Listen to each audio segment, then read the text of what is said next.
I'm Alex Richards. I'm our VP of Partnerships here at QuantumMetric, based in the New York area. I've been in the partnership space now for about 15 years. The thing I enjoy the most is really architecting partner programs and building the foundations up from solutions onboarding to incentives, and also operating in emerging markets as well. When it comes to partnerships, I would say there's typically 3 signals that most people are looking for, and that's relationship signals, deal shape signals, and then additionally as well, your motion signals. I would say there's no clear what do I do play. We probably all felt this as well. Even when sellers spot a signal, they typically freeze because they don't know who to pull in. What do they ask for? What is the partner's role in this? And how does that change for the next meeting as well? I would say that signals without a next step are just trivia, and nobody wants that in their next call. So I would say that this is the system part. It's simple, repeatable, and scalable as well. Step 1 would be classifying the signal.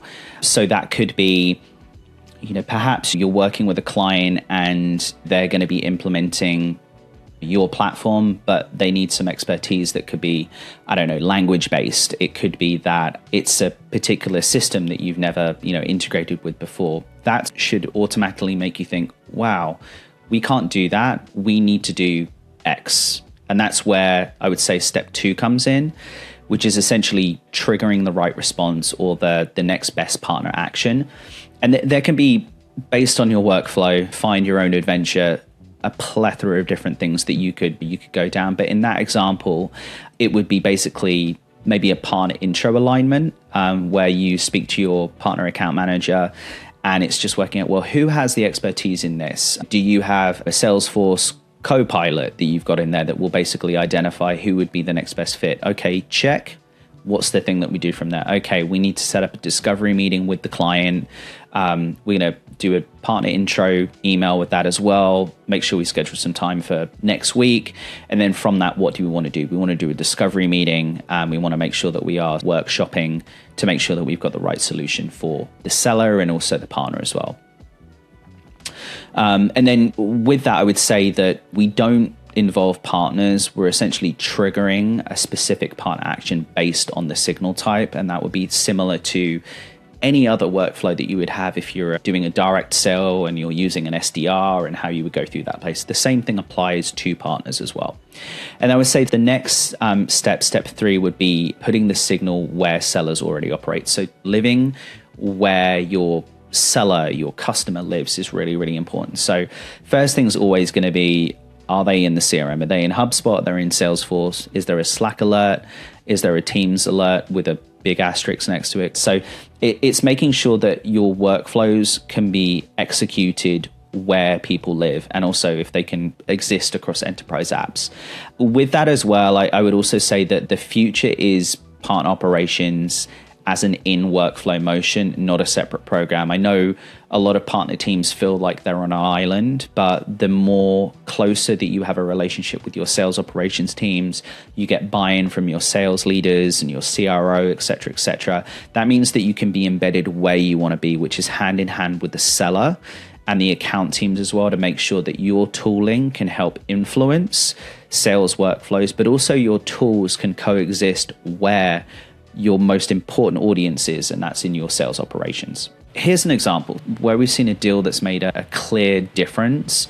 An example that I like to use is with a couple of the SIs in different examples, but they're all relatively similar. And I would say it's the beginning of the year.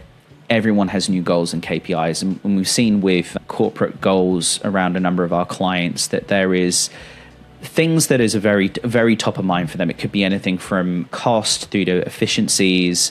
They're always typically the 2 that are most important. And also change in priority around projects as well. When we saw some of those goals, it was trying to identify who they would align to in our existing buyer stack in a client of ours. And then understanding, does that align to any of the projects that we thought we were going to be running, or some of our SIs were going to be running? From that, what we then did was actually connect with a couple of the systems integrators that we work with, to try and identify the rank and the level of the projects that they were running, how that could then influence our renewals or our upsell projects that we're working on, and essentially trying to identify if there's any risk attached to these new 2026 plan, how we can reduce that, and how we can essentially deliver time to value at the same time. And then also making sure that, is there any friction aligned with that? So with these new goals, are there people moving around? Is there any restructuring? Is there a trigger to why these things are being moved around? And usually it is cost driven, and also the hype around AI at the same time, because everyone needs to incorporate that for their current spend that they've got against it. And then with those partners, basically identifying how can we connect, how can we collaborate on a project. They take their response on what they're already working with to the client. We do the same thing, but making sure behind the scenes that there's alignment. And that's essentially enabled us to actually have way better discussions that are aligned to making our clients, key champions that we've got in there, actual rock stars. At the end of the day, if you're selling software and you're not thinking about how you're moving the KPIs for your buyers and how you're essentially going to make them a rock star in their company, then you're not really doing anything but just trying to pigeonhole software in there. So we always try and make sure that we're aligned with our partners. And that's actually proven to some really, really good conversations and some on-sites since then as well. So I would say if you were to implement these, it's going to be a couple of things. Your conversion rate is obviously going to be higher because you're having high value conversations higher up in the funnel. Additionally as well, I would say that your deal velocity is going to be a lot more predictable.